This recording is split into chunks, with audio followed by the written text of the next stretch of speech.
Hi parents and kids. I hope you're all doing well. I'm looking forward to those of you who are going to be able to be with us for Frontline Clubs tonight, and I trust that others of you will be able to join us soon. I'm not going to be posting full-length lessons anymore, but I'll be posting these short videos to help you stay in touch with what's going on. Tonight is our first meeting, so we'll all be together, and then next week we'll be splitting into our different classes. All the children who are here next Wednesday will receive their journal so that they can start to keep up with the daily journal pages. Those will give them the memory verse for each week as well.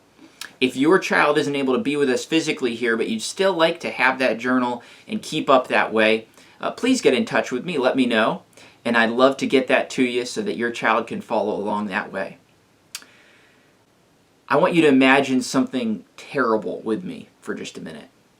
Imagine that you traveled away from your home and you found out that while you were away, people had come and ransacked your home. They had stolen everything that was valuable, they destroyed lots of your other belongings, and then they had set the house on fire and it had burned to the ground. What do you think you would do? Well, that would make you really sad, wouldn't it? The Bible tells us about a man named Nehemiah.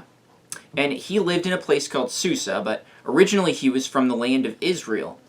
And Israel's enemies had come and they had conquered the land and they'd taken over the city of Jerusalem. Nehemiah got news from somebody who had gone to Jerusalem that the city had been destroyed, things had been burned to the ground, the walls were gone.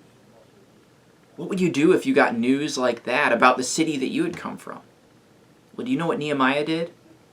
Nehemiah tells us in the Bible, "And it came to pass when I heard these words that I sat down and wept and mourned certain days and fasted and prayed before the God of heaven." When Nehemiah got terrible news, he prayed. The Bible tells us some of what he prayed in Nehemiah chapter 1, verses 5 through 11, and I'd encourage you to take the time to read those verses. Later in chapter 2, Nehemiah was faced with another difficult situation. And you know what he did? He prayed. Nehemiah is a great example to us because when he was sad, when he got terrible news, when he had a decision to make, he prayed. Is that how you respond? Parents, I'd encourage you, talk to your kids about the importance of prayer in times of trouble and when we're not sure where to turn. We should have the habit of prayer every day, and that's so important.